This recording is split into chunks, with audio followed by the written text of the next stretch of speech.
Welcome back to Quebec City. I'm Natasha Stillwell. And I'm Jay Ingram, now more of the Tea Party and l'Orchestre Symphonique de Trois-Rivières. And more of the science behind the scenes. Without further ado, Miss Christine Williams, please.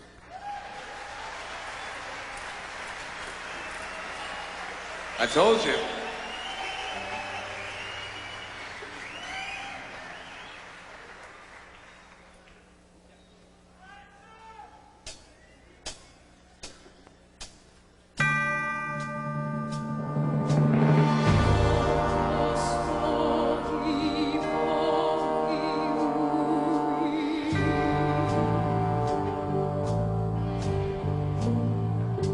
Is it safe to look within? An orchestra would be strong enough to overpower a rock band by itself. If we had enough players, say maybe 100 players or so, or something really like big, we would be able to overcome. Theoretically in decibels, for example. 'Cause baby, I'm not that strong.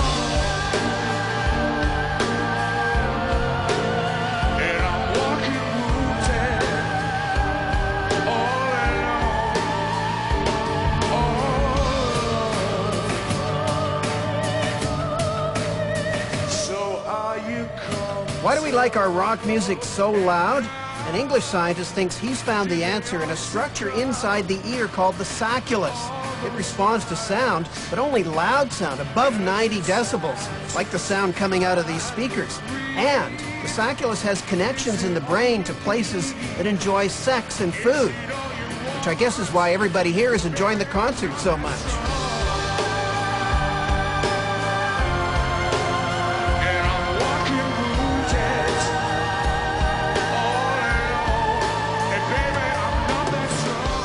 Most sound around the 4,000 hertz, the 4 kilohertz range is where the greatest prospect for hearing loss occurs. If sound gets funneled in that frequency, which is naturally amplified by the ear canal and set up by other mechanisms within the ear to be received most loudly, that's where an inherent risk lies.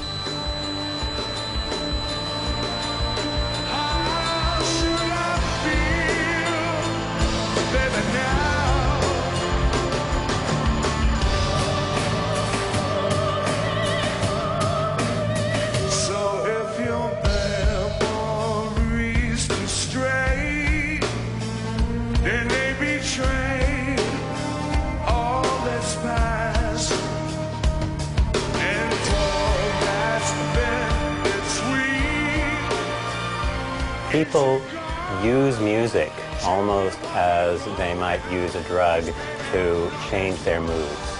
This is something that has been established in many studies, that mood changing is one of the primary motivations for listening to music. That's what people want to experience.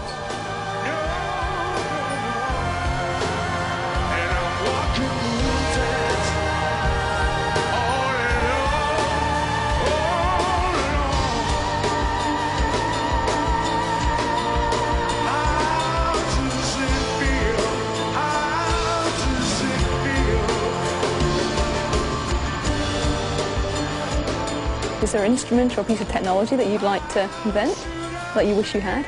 Well, I thought of a bass where it was fretted up to a certain point, and then it became fretless for the top half of the neck, so you could solo really expressively, but then down low, you could just keep the rhythm of the song happening. So it's copywritten.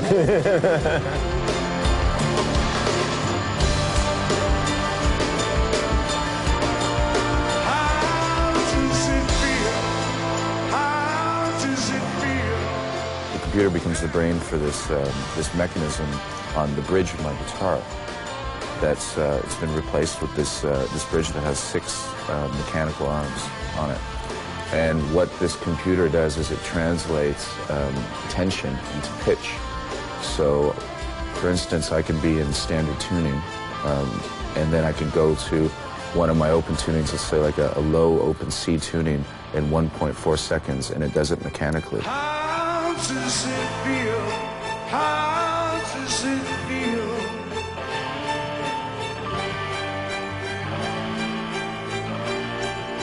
How should I feel? feel, baby, now.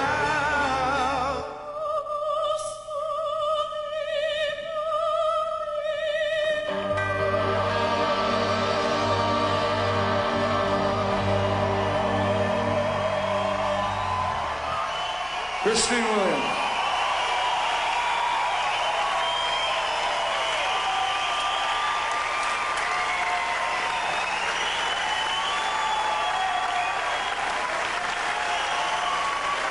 Some of the parts of the job.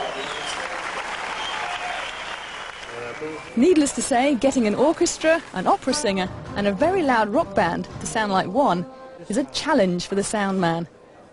Getting them to sound good in every seat of the house is an even bigger one. But these days, engineers working shows like this have a secret weapon. It's called pink noise, and for hours on setup day, it's the only sound coming out of the speakers. Pink noise spans all the frequencies that humans hear. Microphones placed around the hall record the levels of pink noise and send the information to a computer. The computer shows engineers the acoustic shape of this room. For instance, if some of the low notes aren't making it to the back corner of the balcony, the PA is adjusted so that they will.